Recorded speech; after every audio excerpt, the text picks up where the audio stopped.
আসসালামু আলাইকুম সুপ্রিয় শিক্ষার্থী বন্ধুরা, আশা করি আমরা সকলে মহান আল্লাহ তাআলার বিশেষ রহমতে ভালো রয়েছি। আবারও স্বাগতম আমাদের অনলাইন ক্লাসে। প্রিয় শিক্ষার্থী বন্ধুরা, তোমরা জানো আমাদের ইউটিউব চ্যানেলের নাম হচ্ছে math and science online university. তো আজকে আমরা নিউমেরিক্যালস অ্যানালাইসিস চ্যাপ্টার 1-এর এক চলক বিশিষ্ট সমীকরণের সমাধান অর্থাৎ তুহিন প্রকাশনী বোর্ড বই আমরা ব্যবহার করব। তো বেসিক ক্লাস হিসেবে আমরা 1 নাম্বার ক্লাসটি আমরা আজকে শুরু করতে যাচ্ছি। তো এই সাবজেক্টটি রয়েছে ডিগ্রি পাস বা বিএসসি তৃতীয় বর্ষ অনার্স তৃতীয় বর্ষের। নিউমেরিক্যাল অ্যানালাইসিস চ্যাপ্টার 1-এর বেশ কিছু গুরুত্বপূর্ণ বেসিক রয়েছে, সেই বেসিকগুলো আমরা ধাপে ধাপে আলোচনা করব এবং পাশাপাশি আমরা বোর্ড প্রশ্নগুলো সমাধানে যাব, তো যাতে করে আমরা পরীক্ষায় ভালো কিছু করতে পারি এবং নিজে বুঝতে পারি এবং অন্যকে বুঝাইতে পারি। প্রিয় শিক্ষার্থী বন্ধুরা, আমরা এই চ্যাপ্টারে গুরুত্বপূর্ণ যে টপিকসগুলো রয়েছে সেই টপিকসগুলো বাছাই করে রেখেছি, যেগুলো না শিখলেই নয়। তো এখন আমরা যে বেসিকটি দেখতে পেয়েছি সেটি হচ্ছে যে এক চলক বিশিষ্ট সমীকরণ। তো এক চলক বলতে চলক থাকবে একটা, তো যে কোনো চলক এক্স থাকতে পারে, ওয়াই থাকতে পারে এবং জেড থাকতে পারে। তো যদি কোনো একটা সমীকরণ ধরো function of x equal to 0 আকারের সমীকরণকে আমরা এক চলক বিশিষ্ট সমীকরণ বলি বা এক চলক বিশিষ্ট সমীকরণ বলা হয়। তো শুধুমাত্র function of x equal to 0 এমনটা থাকবে এমনটা নয়। ফাংশন অফ এক্স সমান 0 যদি এক্সের অর্থাৎ এক্স দিয়ে কোনো ফাংশন বা এক চলক বিশিষ্ট সমীকরণ সাজানো থাকে তখন সেক্ষেত্রে এটা হবে। আর ফাংশন অফ ওয়াই সমান 0 মানে ওয়াই দিয়ে অঙ্কটা সাজানো আছে, আর ফাংশন অফ জেড সমান 0 অর্থাৎ জেড চলক হিসেবে এখানে থাকবে। তো এক চলক বিশিষ্ট সমীকরণে আমরা সাধারণ সূত্রটা ব্যবহার করতে পারি। তো এই সূত্রগুলো মনে রাখলেও চলবে, না রাখলেও কোনো সমস্যা নেই। তো শুধুমাত্র আমরা জানলাম যে এক চলক বিশিষ্ট সমীকরণটা কি, অর্থাৎ যে কোনো অর্থাৎ function of x equal to 0 অথবা y of function of y সমান 0, ফাংশন অফ জেড সমান 0। তো এই যে 0, তো এইগুলোই হচ্ছে আমাদের কি এক চলক বিশিষ্ট সমীকরণ। তো এখন একটা দেখব যে এক চলক বিশিষ্ট সমীকরণগুলো আসলে কি। আর একটা কথা বলে নেই যে এক চলক বিশিষ্ট সমীকরণে আমরা হয়তো আগে নিচের ক্লাসগুলোতে আমরা বীজগাণিতিক সমীকরণ হিসেবে দেখেছি, কিন্তু তুরীয় সমীকরণ আমরা এগুলো দেখেছি কিন্তু আমাদের পরিচিতি নেই। তো আমাদের হয়তো জানা আছে, কারো জানা নেই যে বীজগাণিতিক সমীকরণ কোনগুলো আর তুরীয় সমীকরণ আসলে কোনগুলো। তো বীজগাণিতিক সমীকরণ হচ্ছে যেগুলো এক্স ওয়াই জেড এগুলো থাকে বিশেষত, আর তুরীয় সমীকরণ বলতে ত্রিকোণমিতিক অনুপাত, সূচকীয় এবং লগারিদম এই টাইপের কিছু থাকবে। অর্থাৎ তুরীয় সমীকরণ বলতে লগারিদম, সূচকীয় এবং ত্রিকোণমিতিক এগুলো সমীকরণ আকার থাকবে, তখন আমরা বুঝবো এটা সমীকরণ হবে তুরীয় সমীকরণ। আশা করি বিষয়টি ক্লিয়ার। আচ্ছা, এখন তো দেখো বীজগাণিতিক সমীকরণ হিসেবে দেখো এখানে x cube plus x square minus 1 equal to 0। তার মানে এখানে দেখো function of x equal to 0। তার মানে এখানে যে সমীকরণটা ছিল সেটা হচ্ছে x cube plus x square minus 1 equal to 0। ঠিক আছে, আবার দেখো x cube minus x minus 1 equal to 0। তার মানে এটা ফাংশন অফ এক্সের মানে এক্স দিয়ে অঙ্ক সাজানো আছে। তো এরপর দেখো এখানে ওয়াই হিসেবে অর্থাৎ y square minus y minus 2 equal to 0, y cube minus 2 y square minus 4 equal to 0। এগুলো সবগুলো হচ্ছে বীজগাণিতিক সমীকরণ আর এইগুলোর মধ্যে পড়ে। তার মানে এখানে কি ফাংশন অফ ওয়াই হবে, যেহেতু অঙ্কগুলো সাজানো আছে ওয়াই চলক দিয়ে। আশা করি বিষয়টি ক্লিয়ার। এরপর দেখো এখানে জেড চলক হিসেবে আমরা ব্যবহার করেছি। দেখো 2z cube minus 3z minus 6 equal to 0, Z cube minus 2z minus 5 equal to 0। তার মানে এখানে আমরা কি বলতে পারি, ফাংশন অফ জেড বলতে পারি, ফাংশন অফ জেড অর্থাৎ ফাংশন অফ জেড সমান 0। আশা করি বিষয়টি ক্লিয়ার। অর্থাৎ এক্স দিয়ে ফাংশন অফ এক্স যখন থাকবে তখন এক্স দিয়ে অর্থাৎ সমীকরণ সাজানো থাকবে, আর যখন ফাংশন অফ ওয়াই অর্থাৎ এখানে ওয়াই দিয়ে সাজানো থাকবে, আর ফাংশন অফ জেড মানে হচ্ছে জেড দিয়ে সমীকরণ সাজানো থাকবে। আর এখন আমরা দেখব তুরীয় সমীকরণগুলো কি। দেখো এখানে cos x minus 3x plus 1 equal to 0।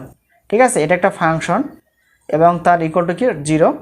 এটা একটা ফাংশন, দেখো x minus cos x equal to 0, E to the power x tan x plus E to the power x tan x equal to 1, sin x equal to 10 into x minus 1 cos x minus x e to the power x equal to 0, x sin x plus x cos x equal to 0, 2x equal to log 10 x plus 7।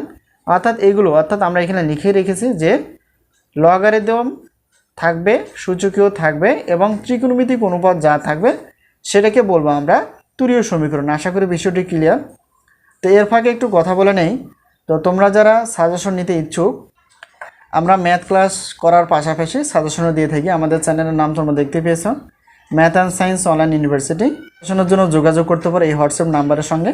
তো আমাদের হাতে যে suggestion ready রয়েছে সেগুলো হচ্ছে যে আমাদের সাজেশনের নাম হচ্ছে আলহামদুলিল্লাহ সাজেশন।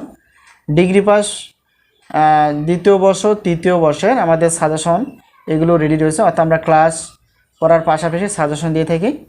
আর অনার্স প্রথম বর্ষ দ্বিতীয় বর্ষ গণিত বিভাগ, পদার্থবিজ্ঞান বিভাগ, রসায়ন বিভাগ এগুলো আমাদের হাতে সাজেশন রেডি রয়েছে। তোমরা যদি সাজেশন নিতে ইচ্ছুক থাকো অবশ্যই হোয়াটসঅ্যাপ নাম্বারের সঙ্গে যোগাযোগ করে সাজেশনগুলো নিতে পারো। আর আমাদের সাজেশনের থেকে ইনশাআল্লাহ কমন আসে 70% থেকে 100%-এর মধ্যে।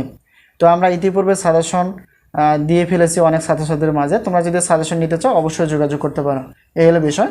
তো এখন পরবর্তী বিষয়টি হচ্ছে, এখন আমরা দেখব যে পুনরাবৃত্তি পদ্ধতি। তো এই চ্যাপ্টারে পুনরাবৃত্তি পদ্ধতি কয়েকটি পদ্ধতি রয়েছে। তার মধ্যে হচ্ছে দ্বিবিভক্তি পদ্ধতি বা যেটাকে আমরা বাইসেকশন পদ্ধতি বলি, আর একটা হচ্ছে ফলস পজিশন পদ্ধতি, 3 নম্বর হচ্ছে নিউটন র্যাপসন পদ্ধতি, আর স্থির বিন্দু পুনরাবৃত্তি পদ্ধতি বা ফিক্সড পয়েন্ট মেথড। তো সবচেয়ে গুরুত্বপূর্ণ অর্থাৎ এই চ্যাপ্টারের সবচেয়ে গুরুত্বপূর্ণ বিষয়টি হচ্ছে যে 1 নম্বরটা এটা শিখতেই হবে এবং 3 নম্বরটা খুবই গুরুত্বপূর্ণ। এই নিয়মটা আমাদের শিখতে হবে বেসিক হিসেবে আগে, তারপর আমরা শিখব এটার গাণিতিক প্রয়োগ। ঠিক আছে, আশা করি বিষয়টি ক্লিয়ার। অর্থাৎ দ্বিবিভক্তি পদ্ধতি বা বাইসেকশন পদ্ধতি আমাদের শিখতে হবে, আর নিউটন ও র্যাপসন পদ্ধতি অর্থাৎ এই দুইটা পদ্ধতি আমাদের শিখতে হবে, অর্থাৎ সংখ্যার পুনরাবৃত্তি পদ্ধতি। তো আশা করি বিষয়টি ক্লিয়ার। তো এখন আমরা ধাপে ধাপে প্রথমত দ্বিবিভক্তি পদ্ধতি বা বাইসেকশন পদ্ধতির বেসিক কিছু আলোচনা করব এবং তার পাশে আমরা গাণিতিক সমস্যাগুলো দেখার চেষ্টা করব। প্রিয় শিক্ষার্থী বন্ধুরা, তোমরা যদি বাকি যে 2টি পদ্ধতি রয়েছে যেমন ফলস পজিশন পদ্ধতি বা স্থির বিন্দু পদ্ধতি যদি শিখতে চাও অবশ্যই কমেন্টসে লিখতে পারো। তো সবচেয়ে গুরুত্বপূর্ণ বিএসসি এবং অনার্স শিক্ষার্থীদের জন্য 1 নম্বর অর্থাৎ দ্বিবিভক্তি পদ্ধতি বা বাইসেকশন পদ্ধতি আর নিউটন র্যাপসন পদ্ধতি, অর্থাৎ এখান থেকে প্রশ্ন আসবেই। তো আমরা সাজেশন থেকেই কিন্তু প্রশ্নগুলো সাজানোর চেষ্টা করছি, যে সাজেশন ব্যবহার করি অ্যান্সারগুলো করার চেষ্টা করেছি। তো আশা করি বিষয়টি ক্লিয়ার। তো এই হলো বিষয়। এখন আমরা দেখব যে পুনরাবৃত্তি পদ্ধতি হিসেবে দ্বিবিভক্তি পদ্ধতির বেসিক বা বাইসেকশন পদ্ধতির বেসিক অর্থাৎ কীভাবে এটা নির্ণয় করতে হয় সেটা আমরা একটু আলোচনা করার চেষ্টা করব এখন। তো এখন আমরা দ্বিবিভক্তি পদ্ধতি বা বাইসেকশন মেথড এই পদ্ধতি সম্পর্কে একটু জানার চেষ্টা করব। প্রিয় শিক্ষার্থী বন্ধুরা, তোমরা দেখতেই পেয়েছো যে এখানে বলা আছে যে function of x equal to 0, function of x equal to 0 বা function of y equal to 0 বা function of z equal to 0। তো এক চলক হতে হবে অবশ্যই সমীকরণের মূল নির্ণয়ের জন্য দ্বিবিভক্তি পদ্ধতি।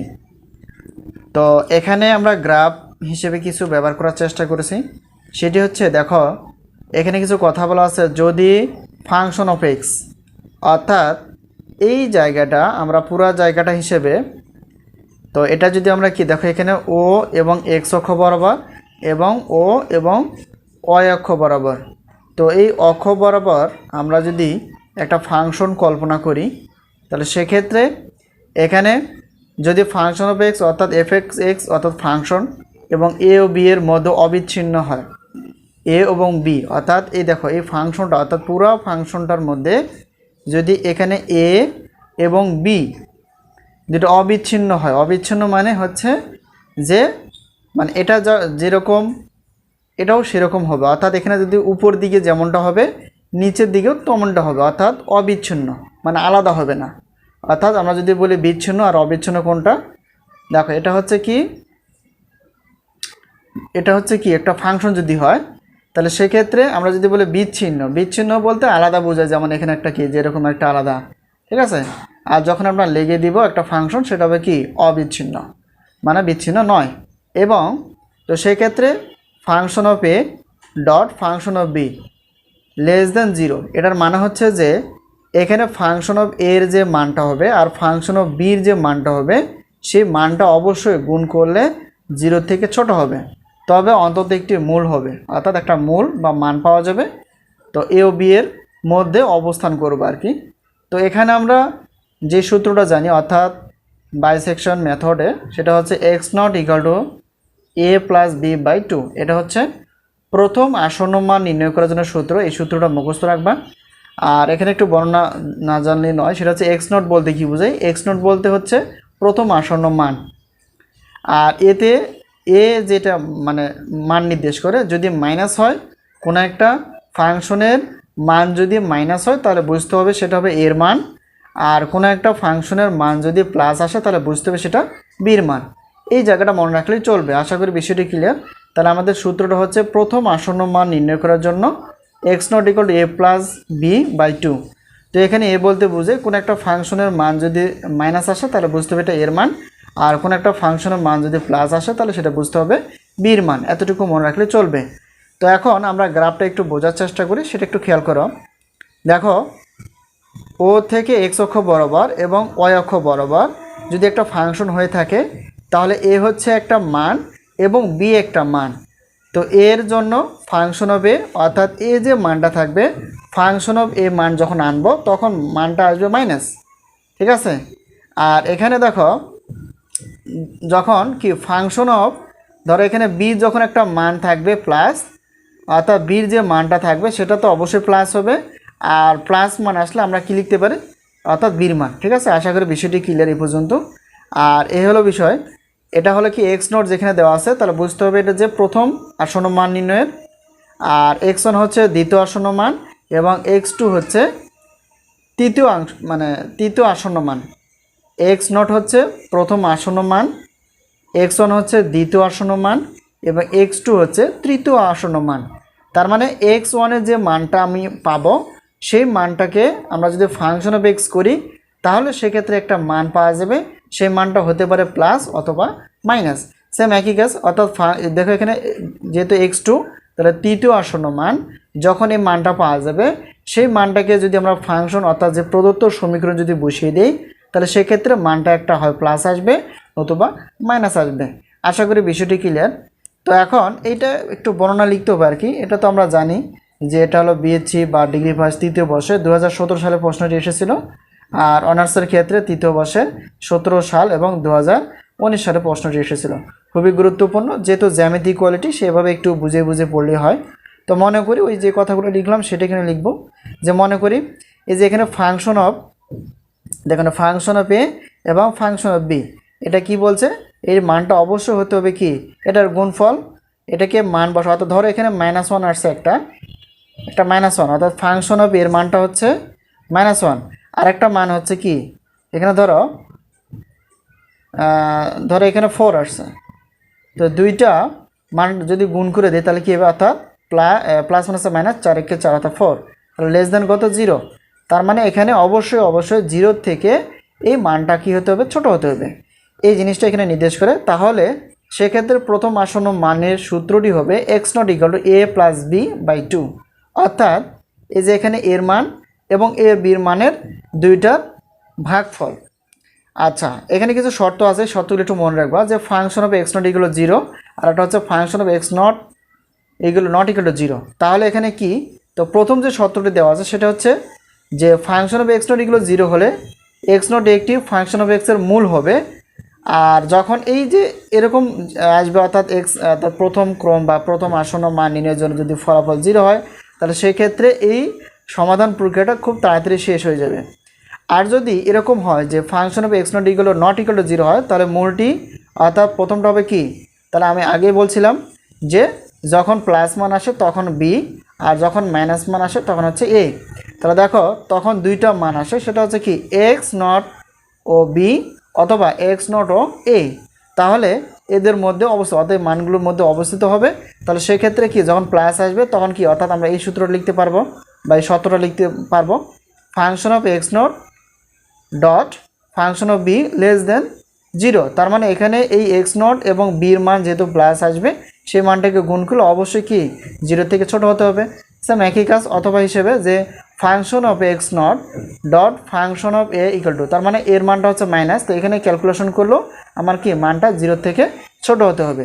তাহলে দ্বিতীয় অর্থাৎ প্রথম আসন্ন মান যদি x not equal to a plus b by 2 হয়, তাহলে দ্বিতীয় আসন্ন মানের জন্য আমরা বলতে পারি তাহলে কী হবে এক্স ওয়ান, তাহলে কী হবে x not plus b by 2 অথবা x not plus a by 2। কখন এটা ব্যবহার করব? যখন কি বির মানটা আমাদের কি আসবে, বির মানটা অবশ্যই কি আসবে, প্লাস মান আসবে। আর কখন আমরা এটা দ্বিতীয় ক্রম ব্যবহার করব বা দ্বিতীয় আসন্ন মানের সূত্রটা ব্যবহার করব? যখন কি অর্থাৎ এর মানটা আমার কি আসবে, মাইনাস আসবে। আশা করি বিষয়টি ক্লিয়ার। এই হলো বিষয়। যদিও এটাকে জ্যামিতি হিসেবে বা জ্যামিতির মতো দেওয়া আছে, আমরা জ্যামিতিভাবে বোঝার চেষ্টা করব, আসলে মুখস্থ না। এখানে দেখো ফাংশন হিসেবে দেওয়া আছে এবং এক্স অক্ষ বরাবর এবং ওয়াই অক্ষ বরাবর। তো এখানে দেখো এক্স অক্ষ বরাবর যদি আমরা কি ফাংশন হিসেবে আমরা কি এইগুলোকে ধরি মাইনাস হিসেবে, আর যদি প্লাস হিসেবে কল্পনা করি, তাহলে সেই ক্ষেত্রে বিভিন্ন রকম শর্ত আসবে। এই শর্তগুলোকে বুঝে লিখলেই চলবে। আশা করি বিষয়টি ক্লিয়ার। যদি কোনো জায়গায় বুঝতে অসুবিধা অবশ্যই কমেন্টসে লেখার চেষ্টা করবা। তো আজকে এই পর্যন্তই। পরবর্তী যে নিউটন এবং র্যাপসন পদ্ধতি রয়েছে সেই ক্লাসটি দেখার জন্য আমন্ত্রণ রেখে আজকে এই পর্যন্ত শেষ করছি। আশা করি আমরা বিষয়টি খুব সহজে বুঝতে পেরেছি। কোনো জায়গায় বুঝতে অসুবিধা হলে অবশ্যই কমেন্টসে লেখার চেষ্টা করবা। আর সাজেশনের প্রয়োজন হলে অবশ্যই হোয়াটসঅ্যাপে নাম্বারটি তোমরা যা দেখতে পেয়েছো প্রথমে সেটি যোগাযোগ করে তোমরা সাজেশনগুলো নিতে পারবে। তো আজকে এই পর্যন্তই। আল্লাহ হাফেজ।